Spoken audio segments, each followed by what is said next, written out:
The John Wilkins Show is brought to you by Diamond Tank Rental Incorporated, Electric Service and Supply Incorporated, H&S Valves, Huddleston Equipment, Ignition Sales and Service Incorporated, Dale Leverett, Lubrication Service, Lusky's Western Store Incorporated, Melton Reynolds Insurance, Louis Montgomery Trucking Company, Murphy and Rochester Incorporated Real Estate and Insurance, Odessa Builders, Odessa Downtown Lions Club, Odessa Nut and Bolt, Odessa Savings Association, David C. Baum, President, Permian Bank and Trust, and Permian Rat Hole.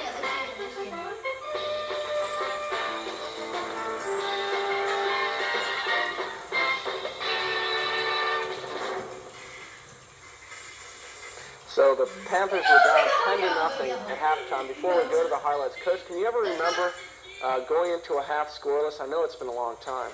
Well, it happened to us in 1981. We were scoreless against Abilene High, 0-0 at halftime. We finally came back and scored in the last 4 minutes of the game to win 7-0. But, you know, it's just something that you have to deal with, and that's going to happen to you from time to time. It's just a matter of, you know, hey, you don't give up. You know, the game, you play 2 halves. And Odessa High had won the first half 10-0. But, you know, they count the score at the end of the game, not at how you start. And that's basically what we told our youngsters we've already discussed. And you mentioned that you thought holding them on that turnover, not allowing them to score on Troglin's fumble was the turnaround. And then he went to work, he put Hager in, and kept him in the ball game, and he really produced for you. Well, Brent, of course, has been injured most of the year. I say most of the year, but since the San Angelo game at least. And certainly been a big factor, a big factor in the offense up until that time. And of course, he came back in last night. We felt like, you know, we need a little more power, a little more punch in there. I don't really like it. Did a good job. We felt like Brent was ready to play some. We put him in there, and of course, he did a great job for us, and he was an important factor in our 2 touchdown drive. Well, let's start looking at the drive that got you on the scoreboard in the third quarter, and you went to Brent Hager. It was right off the bat, and just a gaping hole for him. Right. This is about a 20-yard run for Brent right here. We really basically stayed with what we've been doing. We kind of went to what we call a G play, or just a read type situation, over to the tight end side. And Brett picked up some key yards right here. And we're coming up, I believe this is going to be, a run by Brent, I believe, on attempted pass play, but it's an option. We call a pass, but it's also, he has an option to run right here. And picks up, I think, right close to the first down. You do that on purpose where because Kelly never seems to stay in the pocket. He likes to roll out this sort of It's designed that way. You know, Brent's not that tall. And of course, that's been our passing scheme now for 2 or 3 years, is try to get to the outside. And we don't set up a whole lot because we have a hard time seeing over everybody. This is a real good hole, real good line blocking by our offensive line. And of course, it gets down close to about the 7-yard line, I believe it is. And then you go student body left, it looked like, and right. This is, of course, I guess one of our favorite plays, although we certainly hadn't run it as much this year as we have in the past, but this is our old power sweep, and get some good blocking out there, and Mike makes a real good run and gets it into the end zone for our first touchdown. Then coming up is the drive that won the game for you. Started late in the third quarter, carried over into the fourth quarter. It's basically picking up 4 or 5 yards at a crack, you know, being content with going down the field and eating up a lot of time.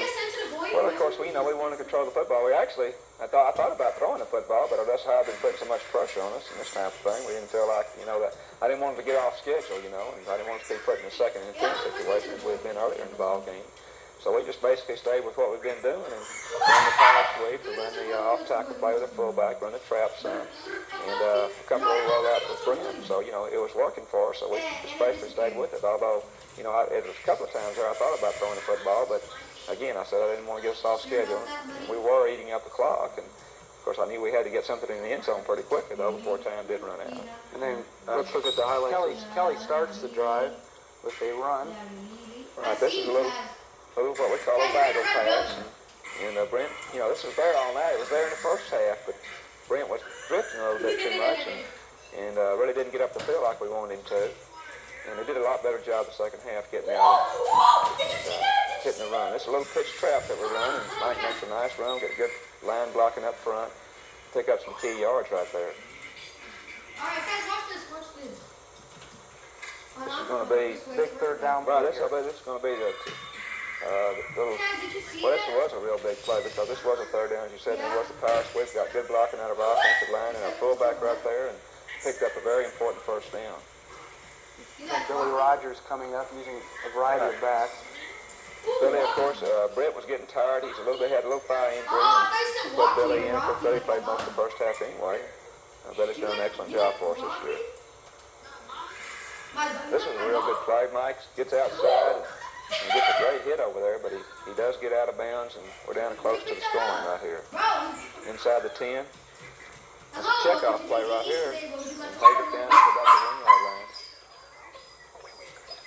And I believe we're going to run the quarterback sneak, or what we call the quarterback wedge. Brent's going to be in for the touchdown. And that was the first time we went ahead in the ball game. Of course, like you said, at the end is when it really counts. And after that, it was just one of the classic battles between OHS and Permian. Cruz takes his team down the field.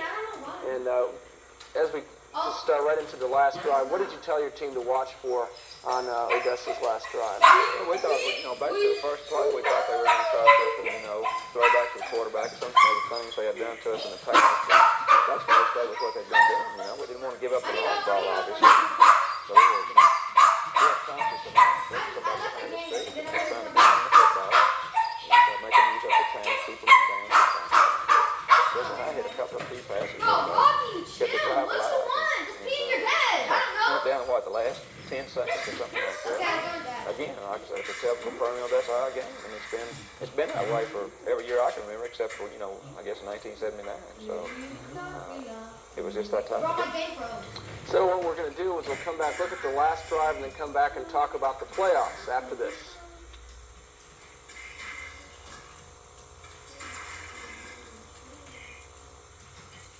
The John Wilkins Show is brought to you by Diamond Tank Rental Incorporated, Electric Service and Supply Incorporated, H&S Valves, Huddleston Equipment, Ignition Sales and Service Incorporated, Dale Leverett, Lubrication Service, Leslie's Western Store Incorporated, Melton Reynolds Insurance, Louis Montgomery Trucking Company, Murphy and Rochester Incorporated Real Estate and Insurance, Odessa Builders, Odessa Downtown Lions Club, Odessa Nut and Bolt, Odessa Savings Association, David C. Baum, President, Permian Bank and Trust, and Permian Rat Hole.